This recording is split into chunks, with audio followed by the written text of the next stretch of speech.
You're listening to Off the Cuff. Now, here's your host, Adam Banks.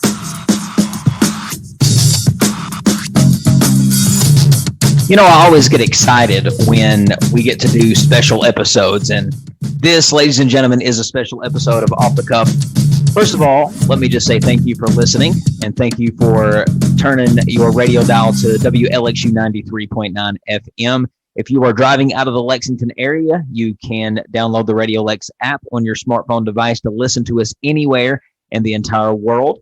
But this is going to be a very special episode of Off the Cuff because I am getting in my time machine and pulling out an archive episode. And this archived episode that I am going to play today is not an archived episode of Off the Cuff.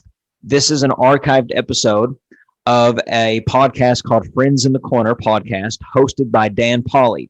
And Dan Pauley does an interview with yours truly, Adam Banks. On today's episode, I am going to be airing yet another Adam Banks interview where somebody is interviewing me. And this episode aired back in October of 2019. The exact date was October the 18th, 2019. So this interview has got some age on it, but I think even though it's an oldie, it's still a goodie. I just want to go ahead and let the audience know that the reason we are not airing a live episode of Off the Cuff this week is because if you haven't noticed, outside there is an ice storm, and due to inclement weather, the Off the Cuff studios were closed. So we were not able to get into the studio to do a live episode. So instead of just putting on a replay, I thought that I would share this for the Off the Cuff audience. So without further ado, ladies and gentlemen, I'm going to play the interview. Guys, I had a good time catching up with my good buddy Adam Banks here today. He told us a little bit about what he's got going on lately. It's been a busy year for him. Been on television in the local Lexington area. He's also got his own radio show now for Off the Cuff. And so I'm excited to talk to him and catch up with all things he's had happen this year. Also talk a little Kentucky football and basketball on the same side. So without further ado, I say let's jump right into it. Ladies and gentlemen, Mr. Adam Banks. Here we go.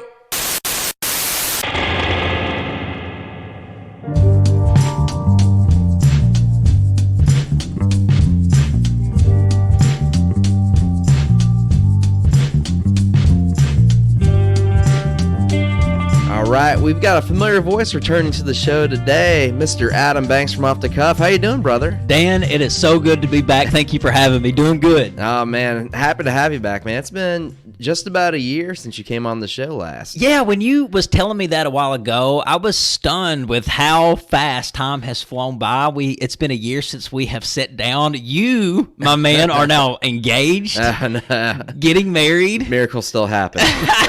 Yeah, because last year you and Catherine just started dating, or was you only dating a couple weeks at that time? It only been a couple months since then. Yeah, just a handful of months. And yeah, then back in June, decided to pop the question, said, I'm about to kick my coverage here, so I better do something before I lose it. So, well, congrats, man. That's Thank awesome. You. Appreciate it. So next year, June 27th, me and Catherine are getting married at the Griffin Gate Hotel in Lexington. So can't wait for that. I'll be looking for my invitation in the mail. No pressure. Man, but that's all on my front here. But we got to talk about what's been going on with you in the last year. You've had a lot go on. It's been a very productive year. It's been a very busy year for me. Yes, so much has happened. Well, first off, we can you talk about that you not only are branching the radio, but it looks like television right now. You're a regular host on Midday, Kentucky. So can you tell us a little bit about what's going on with that? Yeah, sure. So I started on Midday, Kentucky in July. July 29th was my first episode. And so that I'm still kind of trying to figure out how I got the gig, to be honest with you.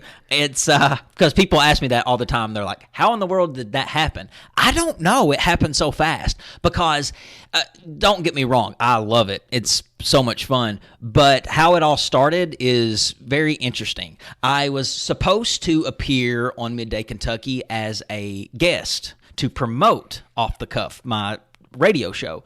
And when I showed up to be a guest, somehow I ended up in the hosting seat and just never got up. But no, it's fun. I'm on there typically just Monday and Tuesday. It's not daily. There's kind of a rotating set of hosts right now for the time being.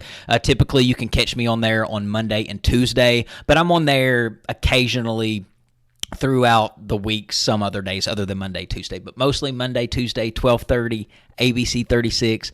Check it out. It's a different change of pace because television, they see everything you do, Dan. They see your facial expressions. They see, and you know me, I speak with my hands. So I have to really contain myself when I'm sitting there. And sometimes the camera cannot be flattering. And I've realized a lot of flaws about myself since being on television. Do you go back and watch the show and just see how you are on camera? Yes and no. Okay. I cringe when I watch myself on TV. I have no problem listening to my radio shows, but when I watch the old episodes of Midday Kentucky, I cringe. I literally do. Like, I sometimes have to watch through my eyes like this or through my fingers, because it's really hard to watch yourself, watch your facial expressions, because I am my biggest critic. I am really hard on myself. So not only you're on Midday Kentucky pretty regularly now, doing some different stuff. Who are some of? I know you guys have a lot of guests on those shows. So who are some of the more memorable guests that you've met with on that show so far? On Midday, so we had the Bedford Band on there. I love live music. That was really cool, getting to meet them, seeing what they have to offer.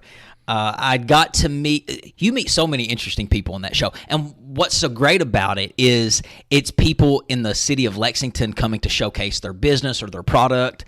So I've met a ton. It's hard to pinpoint the most memorable, but I did like the Bedford Band because of the live music. Today, for instance, on the show, we had a lady teaching us how to properly eat at a dinner table, or how to act at an arts and crafts showcase if you go to one of those, so how to learn etiquette. Not only in the television realm have you been having some success, but some changes have happened to Off the Cuff itself as well. So you want to tell us what's been going on with that? So yeah, Off the Cuff, my whole entire world changed in April of 2019. It's been wild. So as you know, I started Off the Cuff about 5 years ago, and my goal was to get Off the Cuff on the radio. So I kept pitching Off the Cuff so many times to different radio stations. Hey, are you interested in the show? This is something that you might, want to play on your airwaves. I got a lot of no's. I got a lot of rejections. A lot of people wasn't interested in it. They're like, oh, we don't really do talk radio in Lexington. We're more of a music station. But I love talk radio. That's just my forte. And it was hard trying to find a radio station that shared that same passion. So I found this radio station, WLXU, Lexington Community Radio, 93.9, and pitched my show to them. They said, could you let us listen to a few episodes? Let them listen to a few episodes of the podcast. They liked it. They said, we would love to put you in a time slot on our station. And 4 to 5 just so happened to be the time slot that they selected. And very happy to say that the show's doing very well.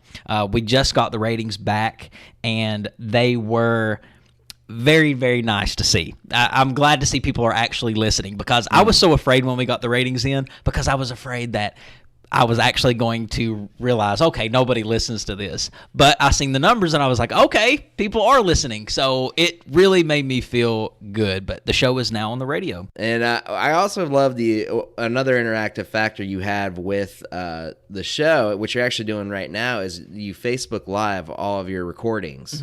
So you have some more interaction with other parts of the community as well, which I find pretty awesome. So usually I don't have opportunities to listen to the show in person, but I'll try to jump on the Facebook Live feed and watch you from time to time on those Thursdays. So. Yeah, I try to make the show available on all platforms. So Off the Cuff, each platform has its own audience.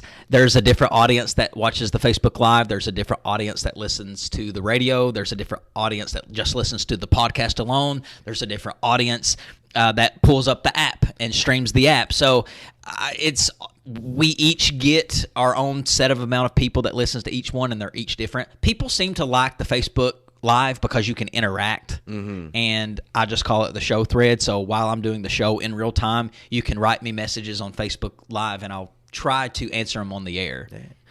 Comment which wrestling shirt he's wearing that day. Yes, and you can always see my wardrobe on Facebook Live, because the thing about radio is nobody knows what you look like. Right. So people are going to tune in to the Facebook Live just to see what you look like. Yeah. Yeah, they want to put a face with the voice. All right, everybody, we're going to take a quick pause right there so we can take a quick break. We got lots more off the cuff coming at you right after these words. Stick with us. Welcome back, everybody, to Off the Cuff. Adam Banks here with you. If you are just now joining us, you are listening to a very special episode of Off the Cuff, as I am playing an old interview conducted by my friend Dan Pauley, host of Friends in the Corner. And this interview was conducted on October the 18th, 2019, and he is interviewing me. So let's get back to the interview. Before we start getting into Kentucky basketball, too, I do want to get some more thoughts as we start talking about college athletics in some different ways here, Adam. Just a couple months ago, California passed a new ruling that would allow college students to profit from their from brand sponsorships, endorsements, profit from their names and images and likenesses. And looks like it's going to be starting around 2023 in California. Kentucky has talked about wanting to pursue some similar legislation here. So we've kind of touched on this topic before, yes, on a previous episode here. But I do want to maybe touch on just a little bit more here, get your thoughts on what you think of this new passing in California. If it does come to Kentucky, what impact you might think that might have, and just know what you think of it.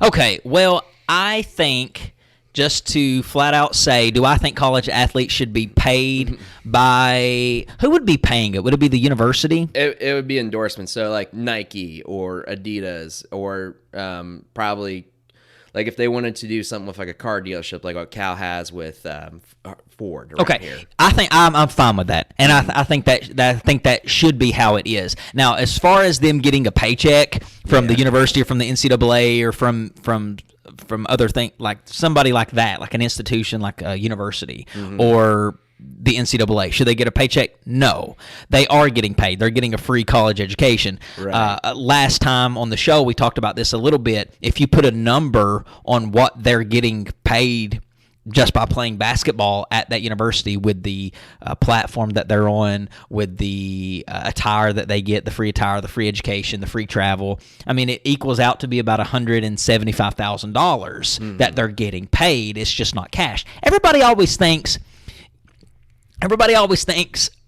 you are, when you're getting paid, you're getting money. You're getting paper money. Payment is not always money. Payment can also be exposure. Payment can also be a platform that somebody is giving you. And I think that that's what a lot of these college athletes are getting. They're getting about $175,000. If we're putting a number on it, that's what they're getting. So I do think they're already getting paid, so they shouldn't receive paychecks. Now, as far as endorsements, like from Nike, or let's say that Reebok wants to give somebody a shoe deal, hey, that's their prerogative. And if these athletes are that good, then yes, they should be able to personally make their own deals. I think they should be personally, like Benny Snell, for instance, last year, he did the Snell Yeah. But technically, he could not go out and sell Snell Yell T-shirts and get money for that while he was an athlete. I think that's the craziest thing that you can even like. Why somebody who has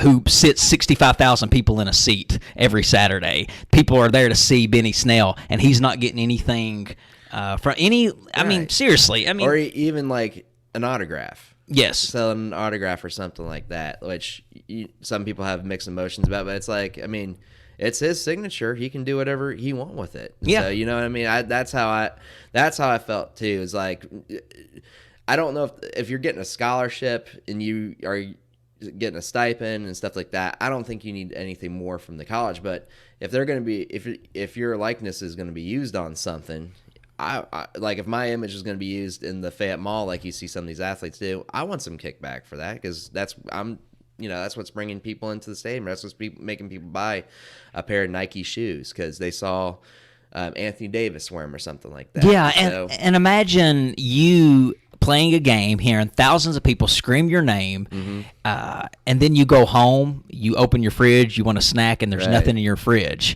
Now, how does that work? Exactly. I mean, how do you go from people wanting your autograph, worshiping the ground you walk on, screaming your name, chanting your name, you're a hero, everybody's wanting to take a picture with you. You could have made thousands of dollars just off the pictures you took, but then you go home, you want a ice cold pop out of the fridge, and you don't have it because you don't have the money for it. Yeah. So I think that if these athletes can benefit from their own personalized businesses outside of if they want to start their own business or sell their own products or be endorsed by other companies, I think that should be allowed. I don't think it ever should have not been allowed. I agree, especially if the coaches can do it. Why can't the students? I mean, you go around Lexington, you can find Cal and Stoops faces on just about any business. Right, or go eat at Drake's. It's right on their receipt they give you at the end of the day. So a picture of Stoops and Cal. Well, no, just one or the other. So usually Cal's face is on the receipt. Usually Stoops is just hanging out there. So yeah. It depends on when they want to put Stoops' face on the receipt. Right. Yeah, that's when you know you've made it. Is when they are printing your picture on a receipt. Yeah, exactly. Well, it's the cover. It's not the actual paper itself, but. Oh, you're talking about the little booklet that they bring out. That they use to cover it. Or just go on News Circle and go past Paul Miller Ford, and you'll see all three coaches' faces right on their window there. So. Yeah, and think about the things that they get free that they don't even have to pay for. Yeah. Yeah, when they walk into a restaurant, Stoops or Cal, they don't have to pay for that meal because it just looks good that they're eating in your restaurant. So you're going to give them a meal on the house. There was another situation like that, and I can't I remember a few years ago, there was a kicker or a player at UCF who had a YouTube channel. Yeah. And I don't think the YouTube channel had anything to do with football. But he was making money off of his YouTube channel from advertising and stuff like that. And the NCAA came to him and was like, you can either play football or you can do the YouTube channel, but you can't do it. They basically told him he had to shut down his YouTube channel or he couldn't play football and he'd lose his scholarship. So he chose the YouTube channel. Yeah, that's ridiculous. That is so ridiculous that they are keeping these people from making their own money based off they're just selling themselves. Right. I mean, they made... Yeah, UK, for instance, would give people the platform to become quote-unquote famous or well-known, or you get all the notoriety from being on the team. But if you can venture off and create your own business and create and market yourself and make money off of it, the NCAA does not need to be the one to benefit from that. You do. Right. You do, because they're already benefiting from you. They're selling tickets off of you. They're selling T-shirts off of you. And you're not making anything. That's not fair. Exactly. Yeah. So I agree too. So it'll be interesting to see if that gets passed here in Kentucky. California is California is the first state to pass it, and so we'll see what comes out of that. I'm sure more states are going to jump on board before long here. Yeah. Hopefully, Kentucky. Do you have an anticipated date? It was just in an article. Just as soon as the California one was passed, it said Kentucky's looking into it. So I think it's in the very, very early stages of it. So, okay. Yeah. So I don't know who exactly brings that to the table first, as far as the political process goes, but it's in discussion. So. Yeah. It needs to happen. Mm-hmm. I mean, it does. Mm-hmm. All right, everybody, we're going to take a quick pause right there so we can take a quick break. We got lots more off the cuff coming at you right after these words. Stick with us. Welcome back, everybody, to Off the Cuff. Adam Banks here with you.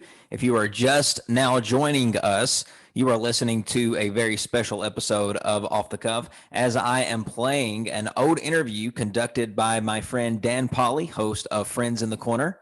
And this interview was conducted on October the 18th, 2019. And he is interviewing me. And we're going to take Off the Cuff's Song of the Week, and I hope you enjoy what it is. This week, it's Skilo, I Wish. Enjoy.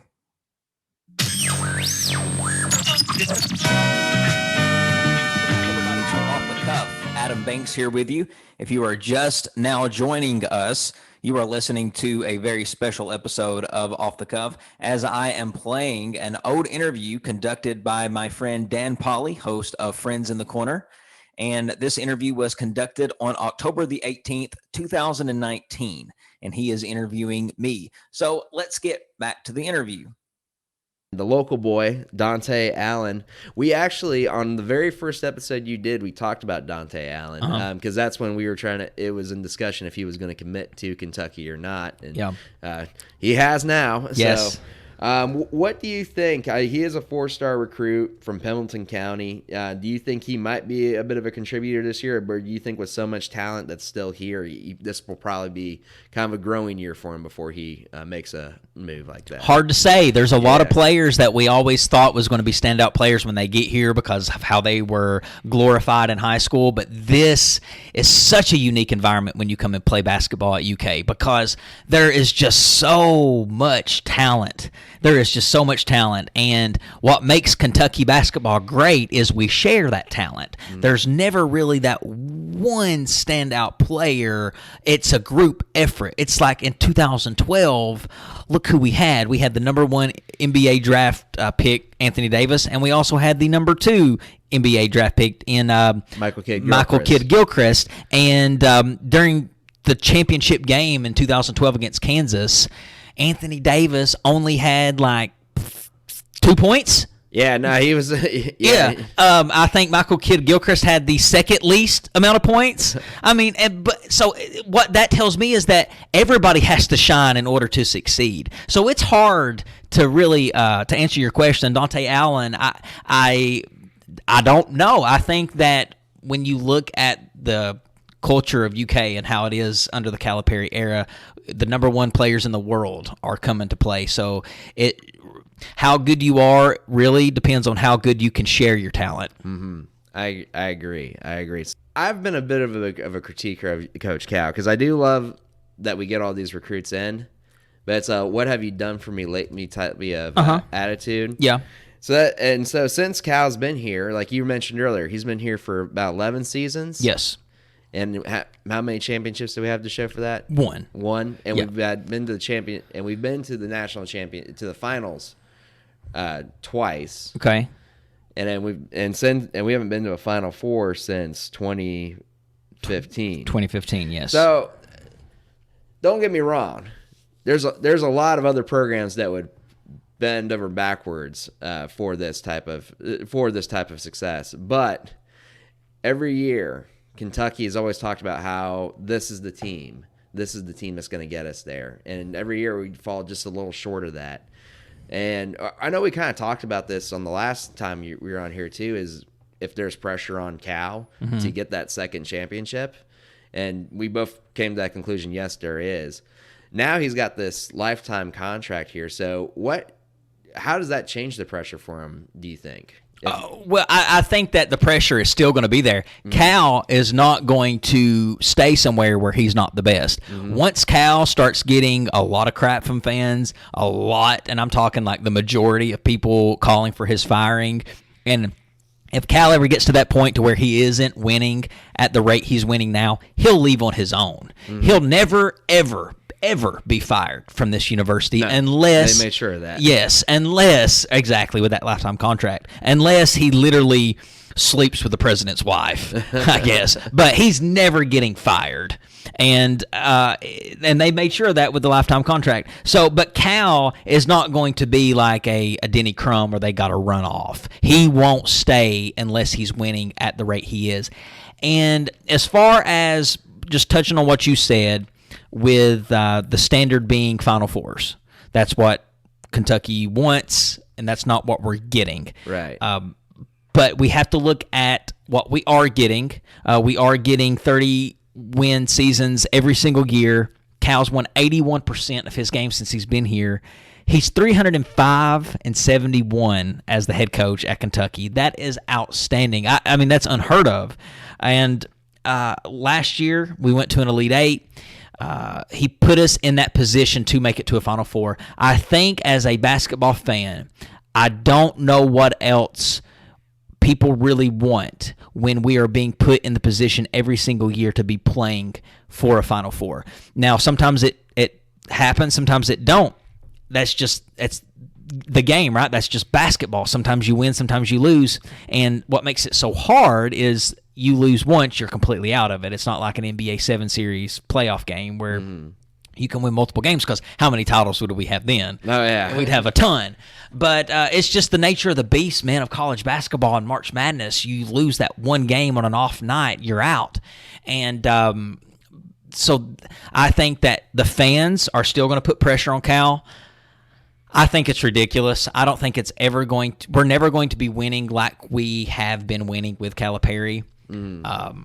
I don't understand what some people's logic is when it comes to the end result. Well, I think it's just because a lot of them compare – I think a lot of them – well, the two coaches in this league – I guess you could say three of Tom Izzo, but I think he surpassed Tom Izzo, as we've discussed. But the two other coaches that he's compared to are Coach K and Roy Williams. Yeah. And they've both won titles, multiple titles at their university. So I think maybe there's fans that would say it's like, well, look what these coaches have done at their programs. Why can't we have that here? Yeah. And that's the comparison. Those three coaches will always be compared at those levels. I mean, yeah, you're right. But you're looking at Coach K, who's been at Duke for 1,000 years, right? And then you're looking at Roy Williams, who it took him how many years to win his two? It took him a while. He's been at North Carolina for over 11 years, more than Cal.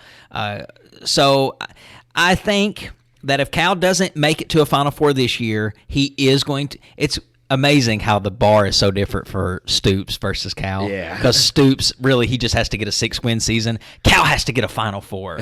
and Cal's made it that way for us. I mean, it's well, I don't want to say Cal's made it that way. It's kind of always been that way, but that's just how it is here. But if you are looking for somebody to put us in that position, I don't know how he does it, but he does it every year. Even when we lose hope and we think there's nothing left for this team, somehow when it comes March, Cal turns it on and he gets us in that position. We are going to be in that position again to play in a Final Four. We will be, you have me on audio, we will be playing in a Final Four in March. We will be, but I mean, it's just the nature of the beast, man. One loss can knock us out. I'm not going to call for his firing if we do. But yes, Cal has pressure. I think that if it gets too intense from the fans, he'll walk away. He don't want to be anywhere where he's not doing the very best. So he'll just he'll basically look at it as like, fine, if you don't want me, I'm out. I'll go do something else, because he's not going to stay somewhere he's not wanted. All right, man. Well, I appreciate you coming on the show. We've talked about football and basketball. We've pretty much hit everything you can think of in one hit here. Before we get going here, Adam, can you tell my listeners where they can find you at? Yeah, you can follow me on – I need to get one handle for my social media sites because I've got several.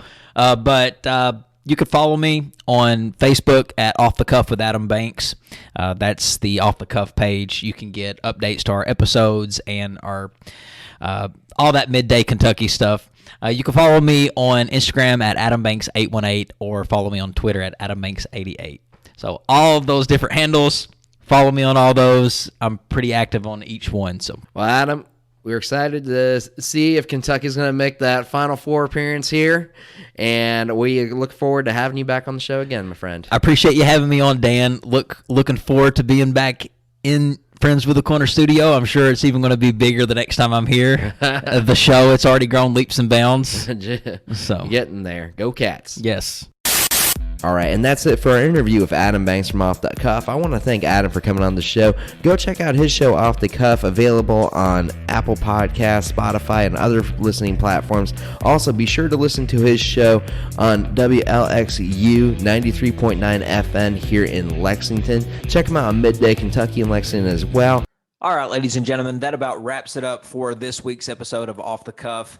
I want to thank everybody for listening. You can follow Off the Cuff on social media on Facebook and Instagram at Off the Cuff with Adam Banks. You can follow me, the host, at The Adam Banks on all social media platforms. You can listen to all of our previous archived episodes of Off the Cuff on podcast, wherever podcast can be heard. Ladies and gentlemen, we will be back with a brand new, fresh live episode next week. This ice will melt. Be safe on the roads and be safe out there. We'll catch you down the road.